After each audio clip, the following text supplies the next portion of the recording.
In the dark shadows, in the wide cold, fearlessly we search for knowledge new and old. We drink the strong spirits and read the ancient tomes. The order of the Abracast. We are the brave and the bold. The Red Book, Carl Jung, the middle of Nox Secunda.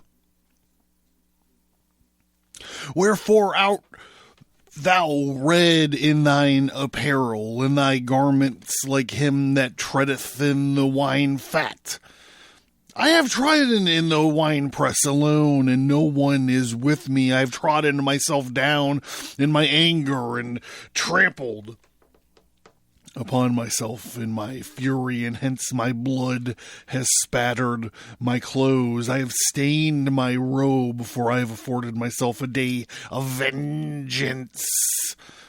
And the year to redeem myself has come, and I look around, and there was none to help. And I wondered that there was no one who stood by me. Therefore my own arm must save me, and my fury upheld me, and I trod myself down in my rage, and I made myself drunk in my fury.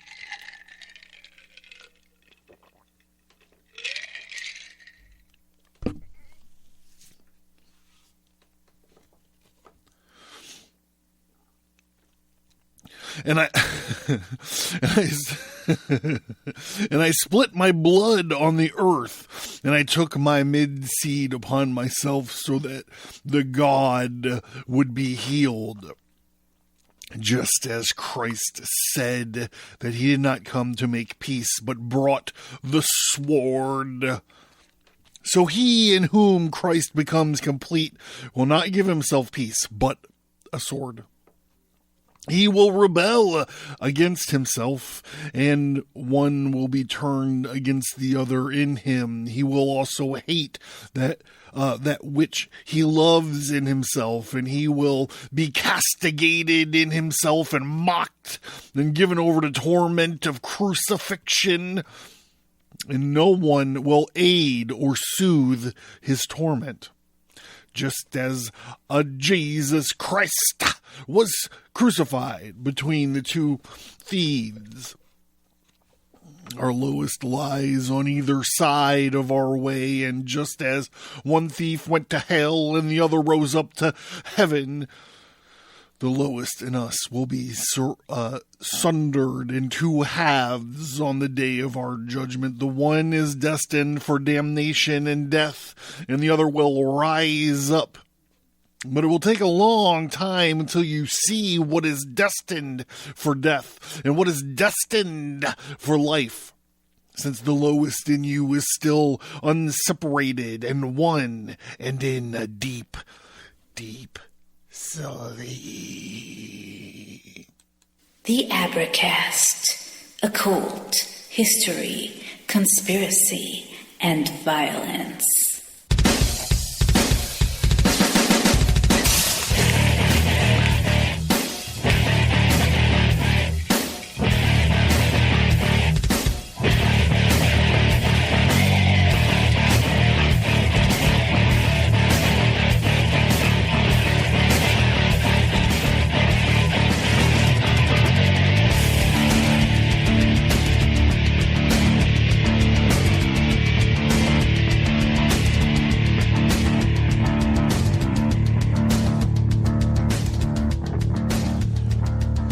No, see, he's talking about the blood staining his clothes as a reference or as an image, a way to link him with the Red Rider, who is the devil. So here we have the duality of him trying to imitate Christ and introducing human sacrifice and cannibalism on one end, and that I guess would be the good thief, or the thief that ascends into the almighty heaven, and the rider in red, which is an archetype for the devil with his red clothes and the wine press and all of that. The idea of a wine press being associated with the devil is very interesting to me. In my book, The Ages, graphic novel, The Ages, the fruit in the Garden of Eden was actually wine, and as the snake taught Eve how to do it. It's not an original thought. It's, more of that Gnosticism.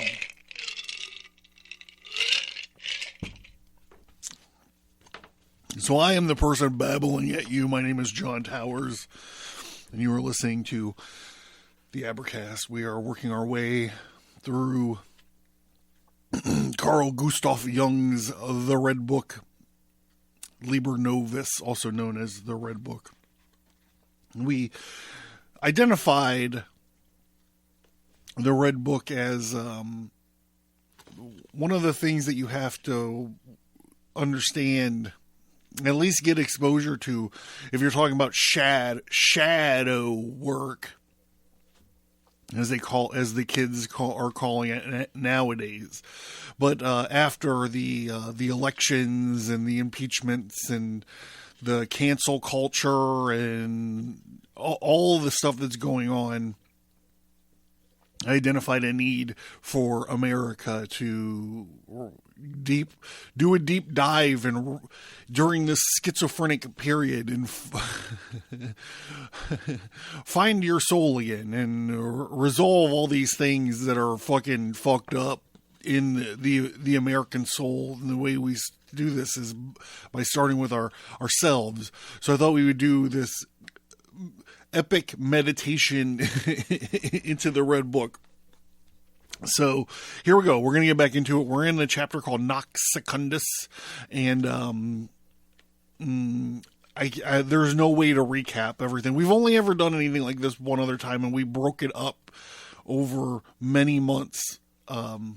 We read Thus Spake Zarathustra by Friedrich Nietzsche, and it's great because every once in a while Jung will reference Nietzsche in this book. So it's like these are like spiritual texts. These are like things that can be, kind of put next to the Bible in their respective fields, right? In I don't know, weirdo psychoanalytic.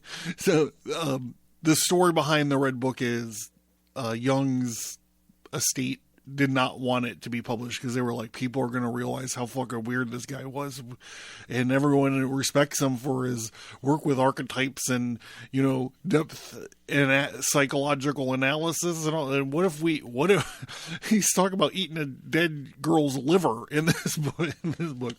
Anyhow, let's get back to it. Enough babbling. I'm already pretty deep into my cups. If you can't notice the telltale signs, but I still needed to sit down and get through some of this over here. So let's do it.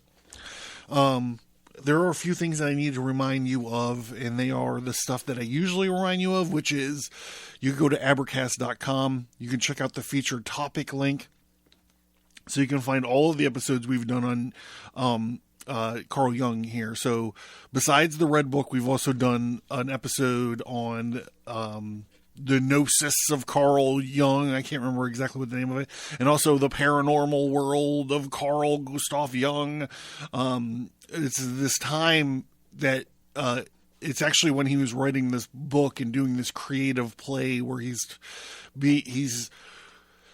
it's like meditation or something. It's like this creative play where he's able to like plug in and have conversations with different parts of himself, right? So if you listen to the podcast enough, I'm always talking about how we need more creative play, we need more of this and that, and we need to realize that the occult and specifically the occult is psychology. Magic as psychology. So here we go. We're going to get back to feature topic link. Storefront, t-shirts, tarot card. We got your t-shirts over here. We got your tarot cards over here. Look, summer's coming up. Everyone's going to be taking a vacation to their backyard, depending on what vaccine lockdown phase that you're in, you might need some reading material. I already mentioned The Ages. That's a good one there. Check out the graphic novel comic book section of the Storefront and support your boy.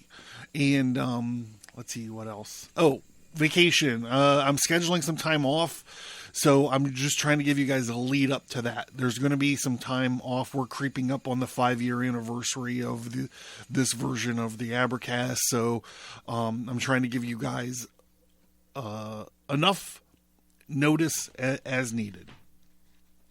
So back into it. This guy, he's in hell. Carl Gustav Jung is here. And he says, if I accept the lowest in me, the lower a seed into the ground of hell, the seed is invisibly small and the tree of life grows from it and it conjoins the below with the above. Which is the whole point of magic. At both ends there is fire and blazing embers, and above is fiery and below is fiery. Between the unbearable fire grows in your life, and you hang between these two poles.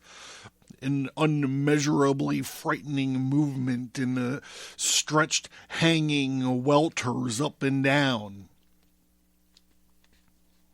We thus fear our lowest, since that which one does not possess is forever united with the chaos and takes part in its mysterious ebb and flow, insofar as I accept the lowest in me, precisely that red glowing sun of the depths, and thus fall victim to the confusion of chaos.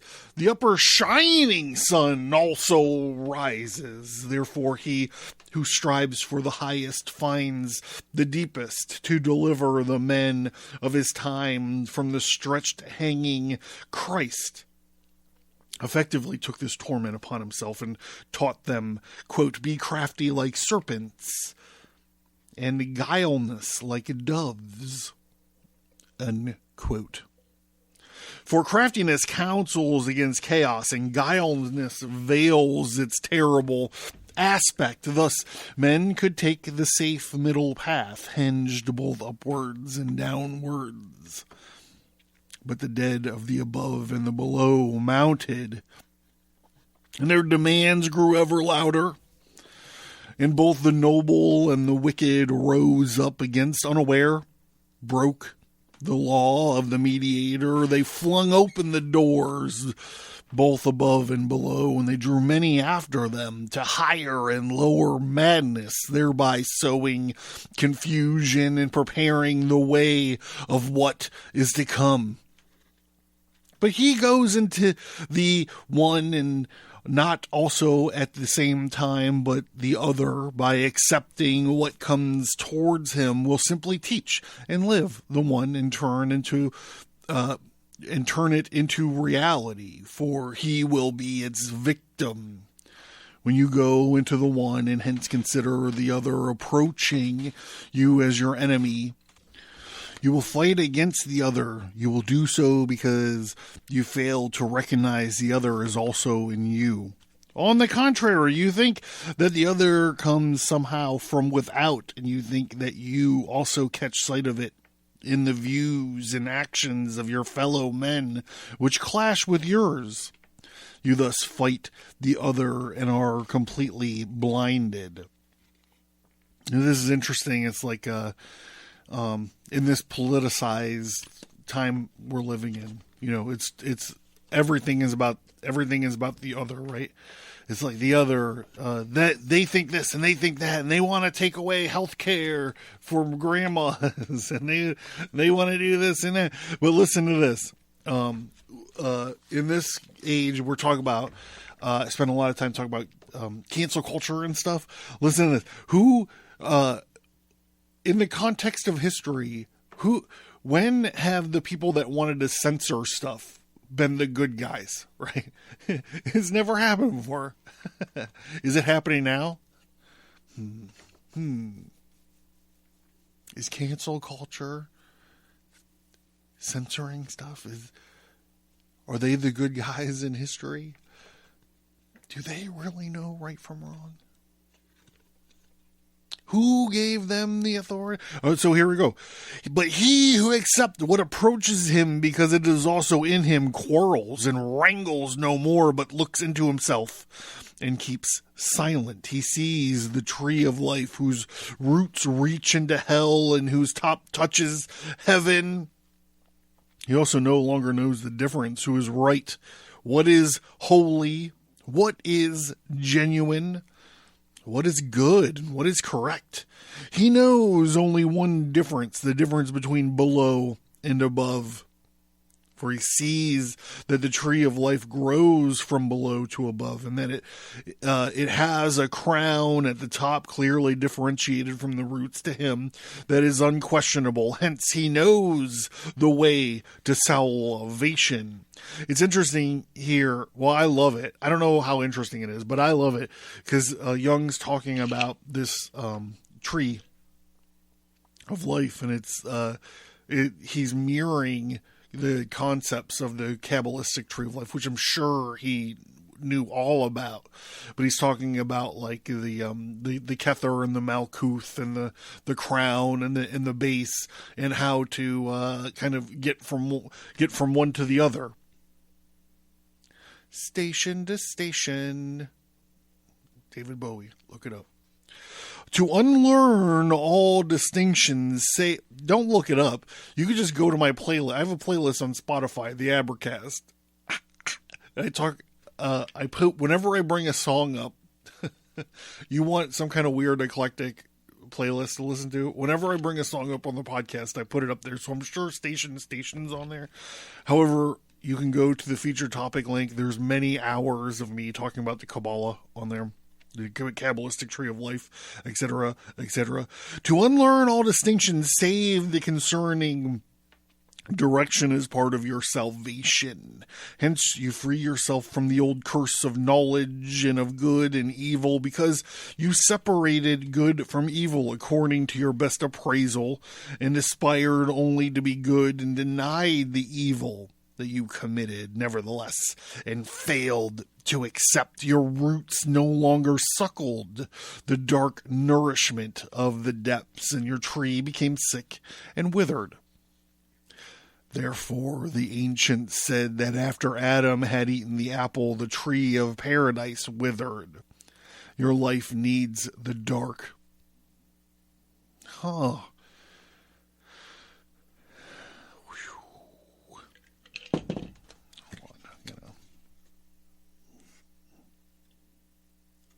But if you know that it is evil, you can no longer accept it, and you suffer anguish, and you no longer know why. Nor can you accept it as evil, else your good will reject you. Nor can you deny it, since you know good and evil. Because of this, the knowledge of good and evil is an insurmountable curse.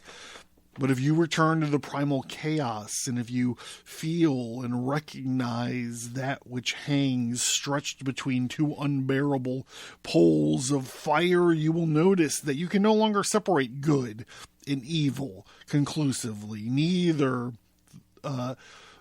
through feeling nor through knowledge, but you can discern the direction of growth from only the below to the above, but thus forget the distinctions between good and evil, and you no longer know it is good, or it is as long as your tree grows from below to above. But as soon as growth stops, what was united in growth falls apart, and once more you recognize good and evil. You can never deny your knowledge of good and evil to yourself, so that you could betray your good in order to live evil. For as soon as you separate good and evil, you recognize them. They are united only in growth, but you grow if you stand still in the greatest doubt, and therefore steadfast in great doubt is a veritable flower of life. He who cannot bear doubt does not bear himself. Such a one is doubtful, he does not grow, and hence he does not live. Doubt is the sign of the strongest and the weakest. The strong have doubt, and the weak and the doubt has the weak. Therefore, the weakest is close to the strongest. It's not lineal, it's a circle. That's cool. I like that. And if he can say to his doubt, I have you, then he is the strongest. But no one can say yes to his doubt unless he endures wide open chaos, because there's so many among us who can talk about anything, pay heed to what they live. What someone says can be very much or very little, thus examine his life. My speech is neither light nor dark, since it is the speech of someone who is growing. So it's a little early, but we have a natural break here in the text. So I would like to remind everybody, Abracast.com, check out the featured topic link. You can find all the stuff that we've talked about in low R5 years. Featured topic link. Check out the Carl Jung category. You can find not just the Red Book, but there's also an episode on the paranormal world of Carl Jung, and also Gnostic Jung, which is part 1. There's going to be a part 2 here when I finish this thing up. Also, Storefront. Tarot. We got your tarot cards, we got your t-shirts, and we got your graphic novels. So remember to check those out, and think about supporting the show while you're at it.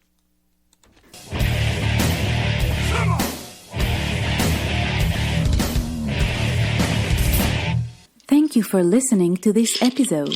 Send an email or visit us on social media to let us know what you think about this topic. And please remember to leave a 5-star rate and review.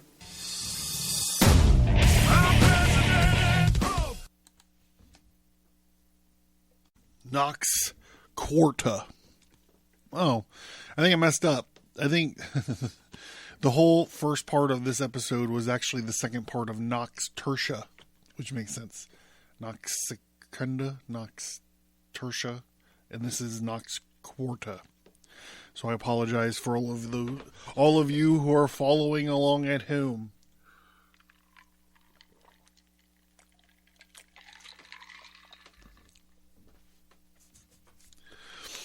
I hear the roaring of the morning wind which comes over the mountains. The night is overcome when all my life was subject to eternal confusion and stretched out between the poles of fire. My soul speaks to me in a bright voice. The door should be lifted off its hinges to provide a free passage between here and there, between yes and no, between above and below, between left and right. Airy passages should be built between all opposed things. Light, smooth streets should lead from one pole to another. Scales should be set up whose pointers sway gently. A flame should burn that cannot be blown out by wind. A stream should flow to its deepest goal. The herds of wild animals should move to their feeding grounds along their old game paths. Life should proceed from birth to death, from death to birth, unbroken like the path of the sun. Everything should proceed on this path. Thus speaks my soul. But I toy casually and terribly with myself. Is it night or day? Am I asleep or awake? Am I alive or have I already died? The blind darkness besieges me, a great wall. A gray worm of twilight crawls along it. It has a round face and it laughs. The laughter is convulsive and actually revealing. I open my eyes. The fat cook is standing before me, and he says, "You're a sound sleeper.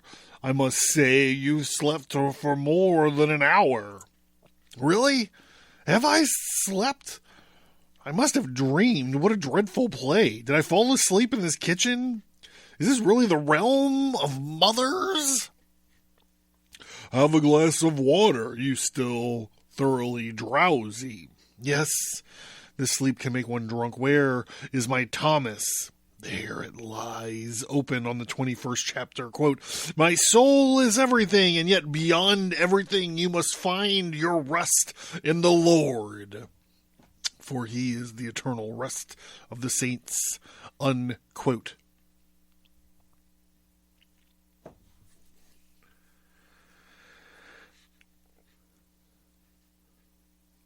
I read the sentence aloud. Is not every word followed by a question mark. If you fell asleep with the sentence, you must really have had a beautiful... If you fell asleep with the sentence, you must really have a beautiful dream. And Jung says, I certainly dreamed, and I will think about the dream. Incidentally, can you tell me whose cook you are? And the guy says, the librarian's. He loves good cooking, and I have been with him for many years. Oh, I had no idea that the librarian had such a cook. Yes, well, you must know that he is a gourmet. He's a Michelin star. James Beard approved.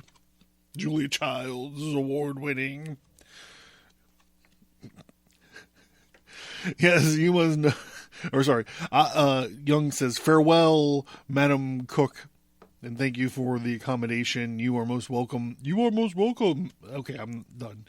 And the pleasure was entirely mine. Now, I am outside, so that was the librarian's cook. Does he really know what food is prepared inside? He has certainly never gone in there for a temple sleep. I think that I'll return the Thomas Kempist to him. I enter the library. Librarian says, I can't remember what kind of voice I did for the librarian. I'm not good at voices. Maybe like the millennial vocal fry. I'm pretty good at this one. Maybe, okay, so here. Good evening. Here you are again. Good evening, sir. I've come to return the Thomas.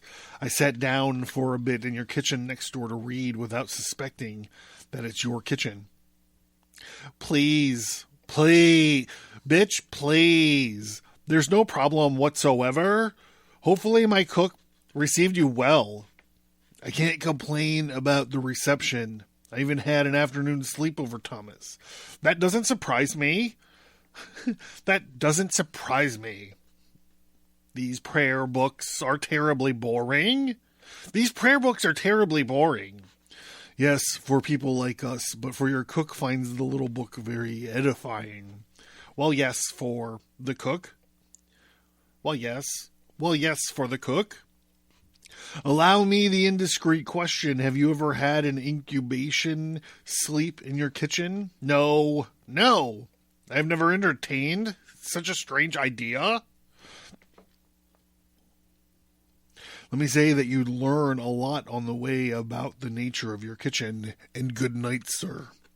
After this conversation, I left the library and I went outside into the anteroom where I approached the green curtains and I pushed them aside. And what did I see?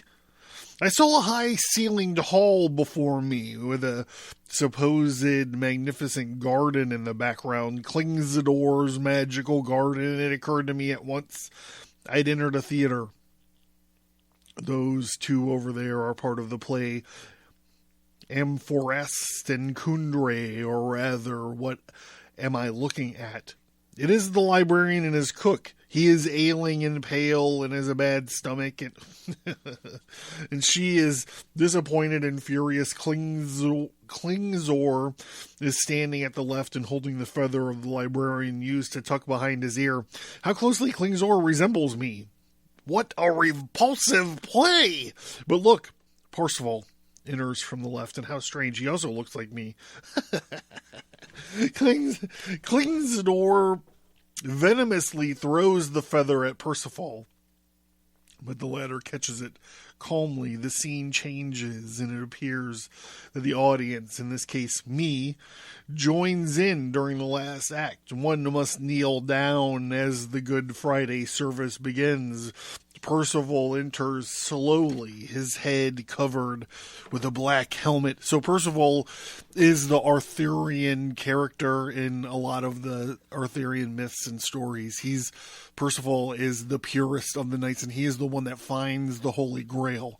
So I don't know if that's there might be more meaning to it. I don't know, but I was going to do a whole Arthurian thing at one point in time. Anyhow, he's covered with a black helmet, blah, blah, blah. The lion skin of Hercules, or Heracles, adorns his shoulders, and he holds the club in his hand. And he's also wearing a modern black trousers in honor of the church holiday. I bristle and stretch out my hand avertingly, but the play goes on, and Percival takes off his helmet, and yet no Grinmaz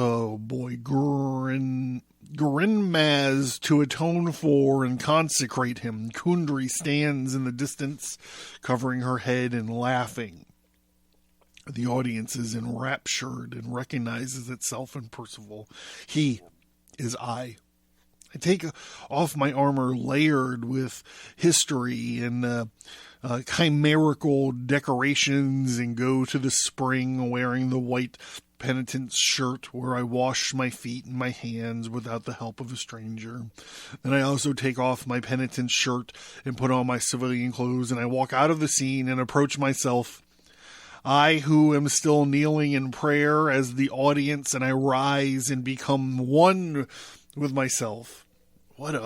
This is Kubrickian.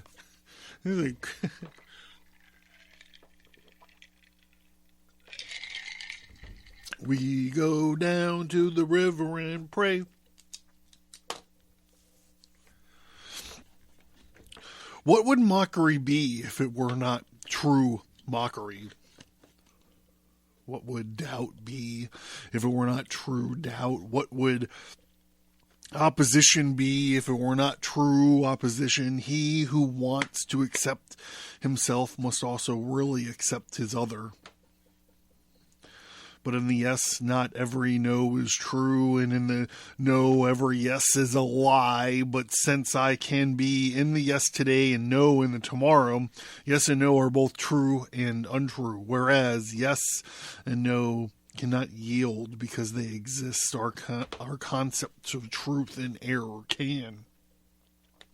I presume you would like to have certainty with regard to truth and error. Certainty within one or the other is not only possible but also necessary. Through certainty in one is protection and resistance against the other. If you are in one, your certainty about the other excludes this other. But how can you then reach the other? And why can one not be enough for us? One cannot be enough since the other is in us. But if we were content with one, the other would suffer greatly, or suffer great need, and afflict us with his hunger. But we misunderstand this hunger and still believe that we are hungry for the one and strive for it even more adamantly. Though this we cause the other in us to assert its demands on us even more strongly. If we are then the ready and recognized claim in the other in us, we cross over into the other to satisfy it. But we can thus reach across since the other has become conscious to us. Yet if our binding through the one is strong, we become even more distant from the other, and disastrous chasm between one and the other opens up in us. The one becomes surified, and the other becomes too hungry. The stated grows lazy, and the hungry grows weak. And so we suffocate in fat consumed by lack. This sickness, but you see a lot of this type. It must be so. but it need not be so. There are grounds that cause enough that it is so, but we also want it not to be so, for man is afforded the freedom to overcome that cause, for he is creative and of himself. If you have reached the freedom through suffering of your spirit to accept the others despite your highest belief in the one, since you are it, then your growth begins. If others mock me, it is nevertheless them doing this, and I can attribute guilt to them for this and forget the mocking myself, but he who cannot mock himself will be mocked by others. So accept your self-mockery so that everything divine and heroic falls from you and you become completely human. What is divine and heroic in you is mockery, and the others in you, for the sake of others in you, set off your admired role you previously performed for your own self and become who you are. This is interesting. This is like being humble and self-deprecating.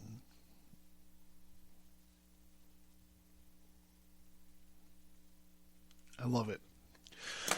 He who has the luck and misfortune of a particular talent falls prey to the believing that he is this gift, and hence he is also often its fool.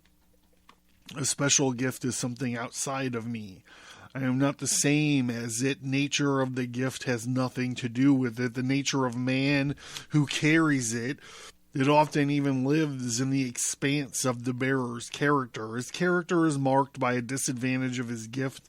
Indeed, even though the opposite, consequently, he is never at the height of his gift, but always beneath it. If he accepts his other and becomes capable of bearing his gift without disadvantage, but he only wants to live in his gift and consequently rejects his other, he oversteps the mark, since the essence of his gift is extra-human and a natural phenomenon, which he is, in reality, is not. All the world sees his error, and he becomes the victim of its mockery, and he says that others mock him, while it is only the disregard of others that make him ridiculous. When the God enters my life, I return to my poverty for the sake of the God. And I accept the burden of poverty, all bear all my ugliness and ridiculousness, and also everything reprehensible in me. I thus relieve God of all the confusion and absurdity that would befall him if I did not accept it. Oh my God, that is profound. Holy shit.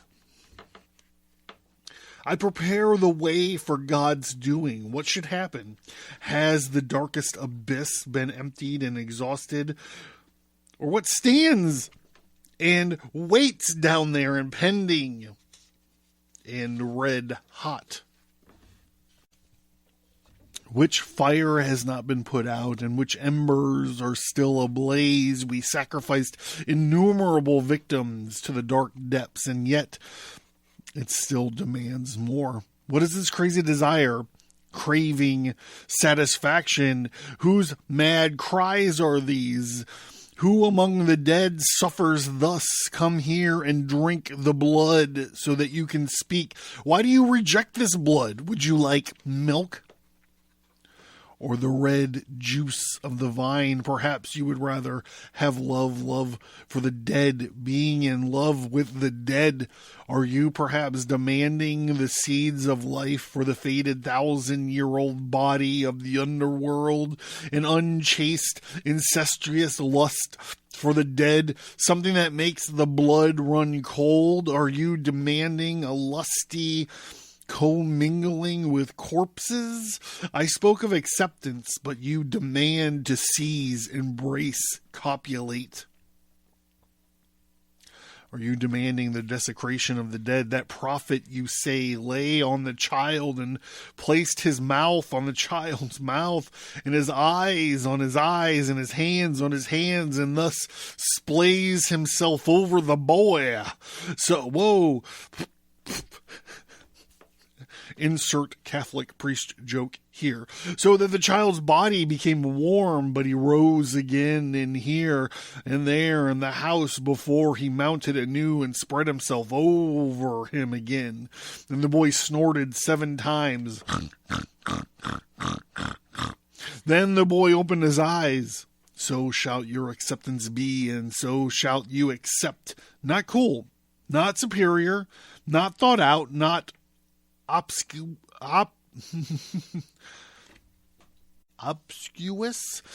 not as a self-chastisement, but with pleasure, precisely with the ambiguous, impure pleasure, whose ambiguity enables it to unite with the higher and the holy evil pleasure, of which you do not know whether it be virtue or vice, and that pleasure which lusty repulsiveness, lecherous fear, and sexual immaturity, one awakens the dead with this pleasure.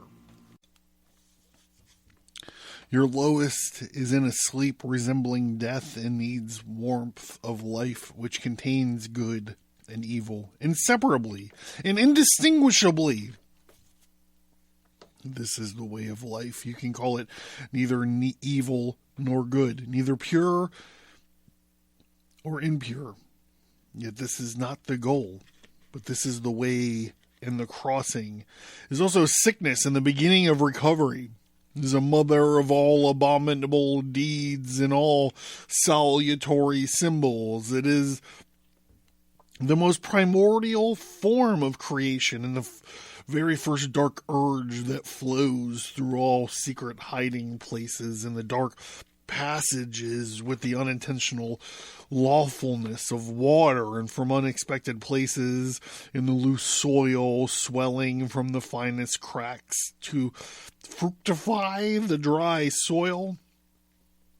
The very first secret teacher of nature, teaching plants and animals the most astonishing and supremely clever skills and tricks which we hardly know and how to fathom. This is a great sage who has superhuman knowledge, who has the greatest of all sciences, who makes order out of confusion, who prophesizes the future clairvoyantly out of ungraspable fullness. And it is the serpent-like perishable and beneficial, the dreadful, the ridiculously daemonic.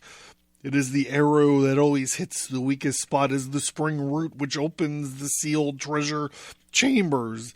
You can call it neither clever nor stupid, neither good nor evil, since his nature is inhuman throughout, and the son of the earth and the dark one whom you should awaken.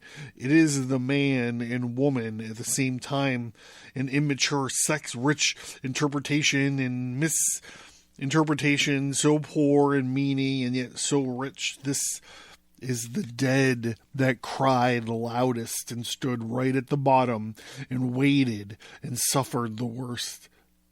It desired neither blood nor milk nor wine nor the sacrifice of the dead with the willingness of our flesh. It longing paid no heed to the torment of our spirit, which struggled and tortured itself to devise what cannot be devised, and hence tore itself apart and sacrificed itself. Not until our spirit lay dismembered on the altar did I hear the voice of the Son of the earth, and only then did I see that he was the great suffering one who needed salvation. He is the chosen one, since I was the most rejected. It is bad to say this, but perhaps I hear badly, or perhaps I misunderstand what the depths say. It is miserable to say as much, and yet I must say it. The depths are silent. He has arisen and now beholds the light of the sun and is among the living. Restless and discord rose up with him. Doubt and the fullness of life. Amen. It is finished. What is unreal is real, and what is real is wretchedness. Oh, willing fullness in us. Oh, doubt and despair. This is really good. He's tied up on this Good Friday idea. It's hilarious. Upon which the Lord died and descended into hell and completed the mysteries. This is the Good Friday when we complete the Christ in us and we descend to hell ourselves. This is the Good Friday on which we moan and cry to will the completion of Christ. For after his completion, we go to hell. Christ was so powerful that his realm covered all the world and only hell lay outside. Who succeeded in crossing the borders of the realm with the good grounds, pure conscience, and obeying the laws of love? Who among the living is Christ that journeys to hell in living flesh? Who is it that expands the realm of Christ with hell? Who is it that is full of drunkenness while sober?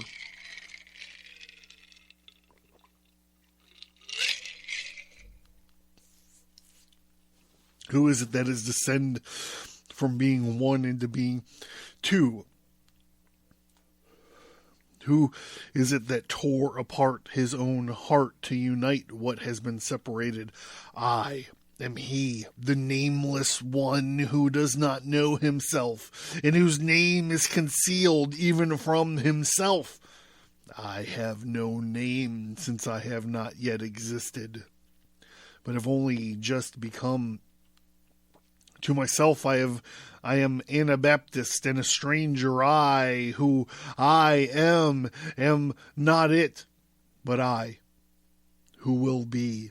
I before me and after me, I am it, and I am abased myself, and I elevated myself into another, and that I have accepted myself. I divided myself in two, and that it united myself with myself. I become a smaller part of myself. I am this in my consciousness, however. I am thus in my consciousness. I have also separated from it. I am not in my second and greater state, as if I were the second and greater one myself, but I am in ordinary consciousness, yet so separated and distinct from it, as if I were in my second greater state, but without the consciousness of really being. I have become smaller and poorer, and precisely because of my smallness, I cannot be conscious of the nearness of the great. I have been baptized with the impure water for rebirth. A flame from the fire of hell awaited me above the baptismal basin, and I have bathed myself in impurity, and I have cleansed myself with dirt, and I have received him. I have accepted him, the divine brother, the son of the earth, the too sexed and impure, and overnight he has become a man. His two incisors have broken through, and light down covers his chin.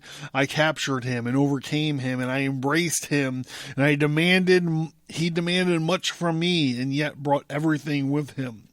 For he is rich, the earth belongs to him, but his black horse has parted from him. Truly I shot down a proud enemy. I forced a greater and stronger one to be my friend. Nonetheless should be separated from me, the dark one. If I had wanted to leave him, he follows me like my shadow. If I do not think of him, he is still uncannily near.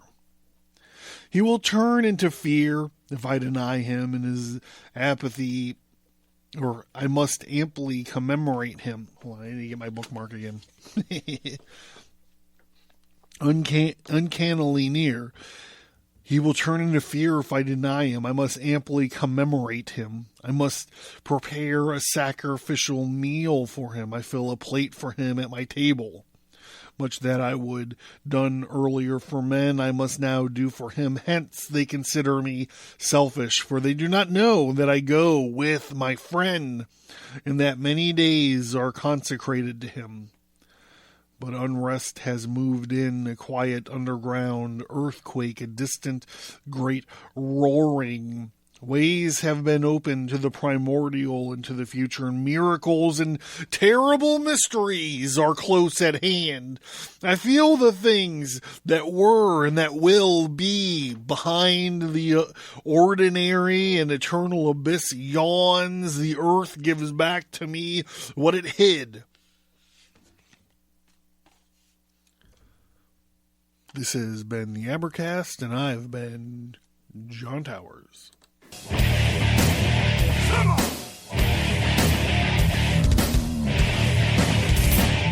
Thank you for listening to this episode. Send an email or visit us on social media to let us know what you think about this topic. And please remember to leave a 5-star rate and review.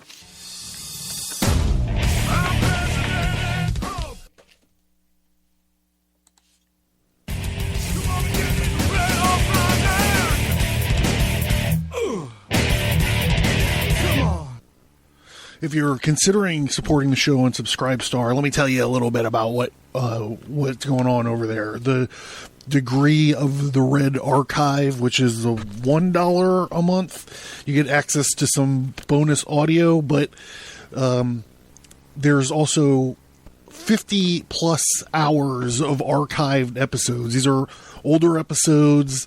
They're not on the stream anymore. It's the only place to find them is in the Red Archive. There's a $3 a month tier called the Fellowcraft degree, and that has 30 and 40 hours of exclusive Fellowcraft episodes. You get access to all of those. And those have never been on the stream. Those have never been on the normal show. They're exclusive only to the Fellowcraft degree. $5. The $5 tier is the degree of the Red Mark. And so for $5, you get the archived episodes, you get the Fellowcraft episodes, and then you are able to get some swag, bookmarks, temporary tattoos, exclusive tarot cards, all different kinds of stuff coming out every once in a while. And then for $10 a month, you become a knight in the degree of the Vessel of the Art. So the Vessel of the Art degree, you get the archived episodes, the exclusive episodes, the swag, and then you get like the keystone of all swag. You get your very own Vessel of the Art, which is a full-size, fully glass mason jar with the Abracast sigil logo on it. So if you're considering helping out and supporting the show, that's where you do it, and that's what you get. If you look around on Abracast.com, you can also find a PayPal donate button. So if you don't want a, monthly thing, another monthly thing to take care of, but you're like, hey, Towers is a good guy. I want to buy him a drink. You shoot me, not a coffee. I don't drink that shit, but you could PayPal me some money. All of your help is appreciated, and that's it. I'm John. This is it. Like I said, I'm okay.